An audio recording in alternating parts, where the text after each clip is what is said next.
happy to present to you the company I've started in 2013. So it's my first company. It's a graphite discovery. We went from scratch, from grassroots exploration 2013. Discovered a project in 2015, PEA 2016, PFS last year, and bankable feasibility 2 weeks ago, actually, 25th October. So maybe we did a big video for that, so we'll be pleased to show you the video. And if you pay attention, you have everything in the video. So it's 2 minutes well invested for you. So please, you can start it.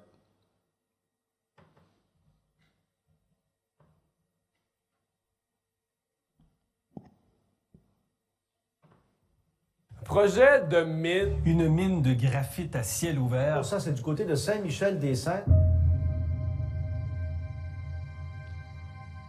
I'm here with President and CEO Eric Desauniers. C'est un peu ce qu'on annonce aujourd'hui, une mine 100% électrique.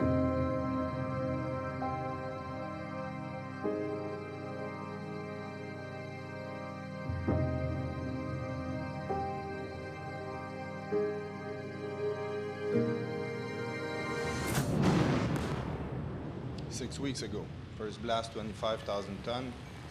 I wanted to show it to the community.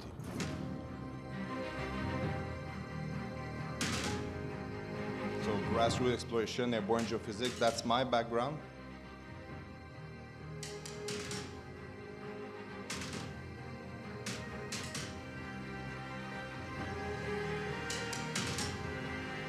And we just built the plant as well that started operation 2 months ago.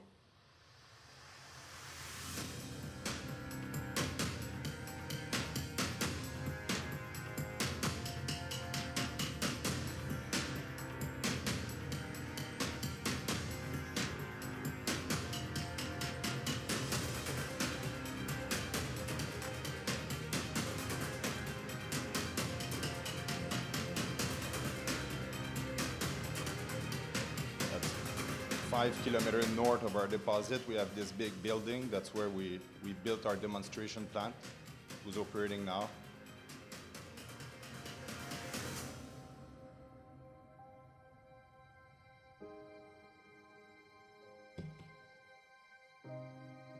$1.3 billion pre-tax, $750 million post-tax and PVs.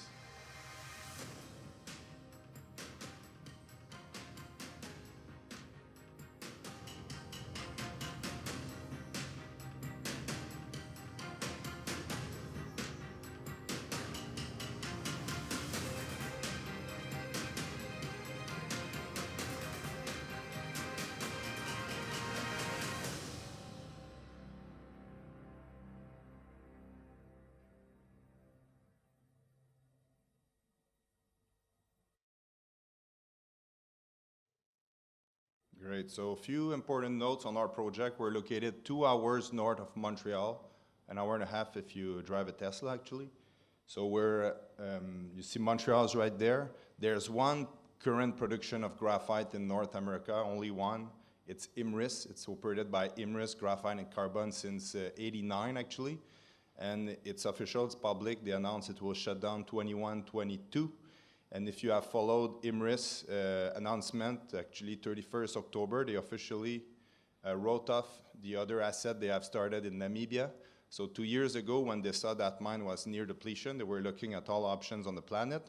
We were too early at the time, obviously. So they actually went in Namibia, started a project 2 years ago. And they made the first wrote off like 50 million euro 2 weeks ago in their earning calls. So they're back to square A. With this depleted asset. They have no more option as of now. And in the meantime, IMRIS is listed in Paris. By the way, it's like 4.3 billion euro market cap company in Paris. And they have one division on graphite. So very knowledgeable people. They have a great marketing team, great credibility in the market. They have no more deposit, and they have no more operational team. Because in the last 2 years, those guys were not quite happy. They didn't want to go work in Namibia, obviously. So we have the natural graphite operation leader of IMRIS who joined us a year ago. The financial controller of IMRIS, Graphite and Carbon, joined us 18 months ago. The sales guys of IMRIS, Armando, joined us 2 years ago.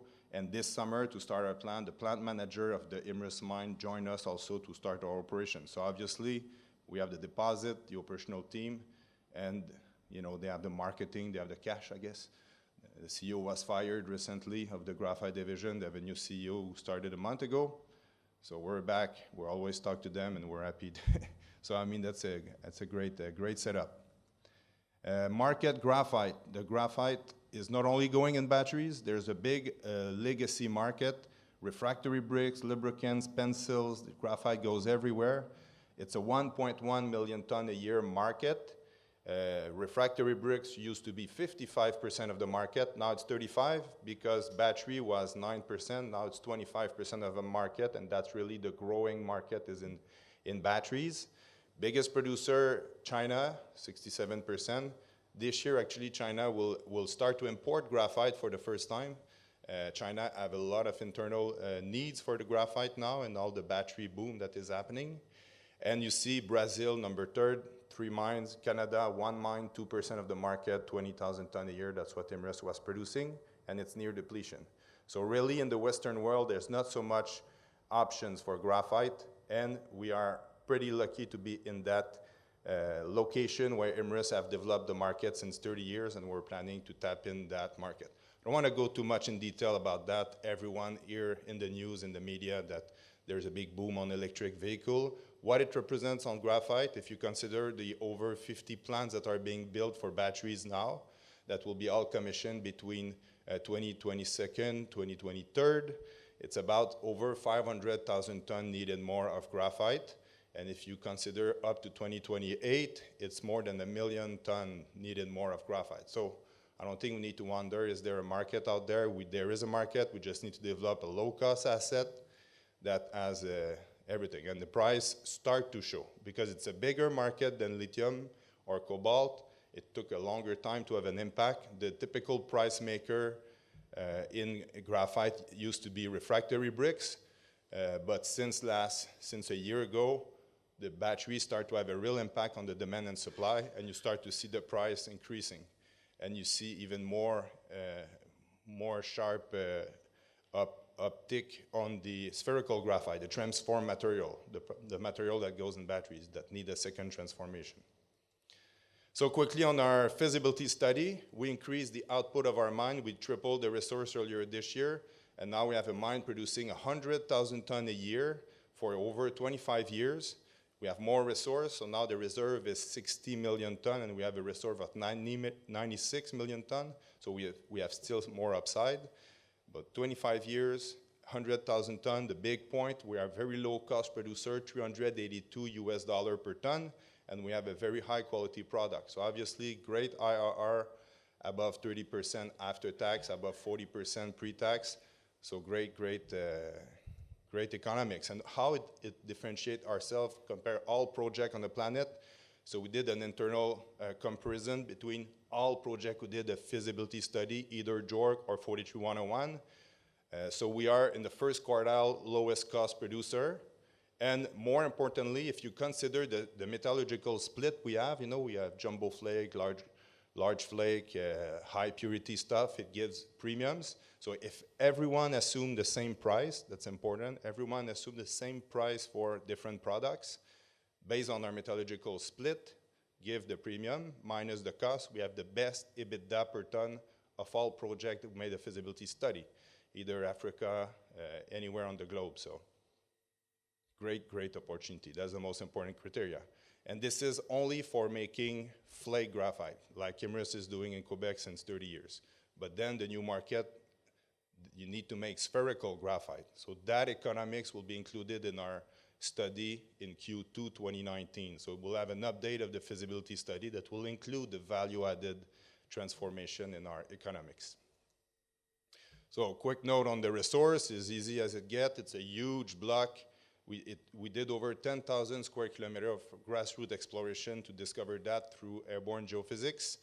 And it's actually a huge resource, 2.6 kilometers by 200 meter depth, 200 meter wide, strip ratio 1:1 for the whole mine life, 96 million ton of indicated resource actually at 4.28% graphite. So over 4.6 million ton of graphite. So if you like big numbers, it's about $6.5 billion worth in the ground from surface to 200-meter depth. And also, graphite is not like any other commodity. You need to find customers. So we decided last year, we raised $15 million. We built a plant, and now we're producing 1,000 tons a year. We started about 2 months ago. We'll start our sales in January. So the purpose of that is while we wait for permitting, that will be completed Q1 2020. Actually, we have a plant that is up and running. All electric mine, we can talk about that.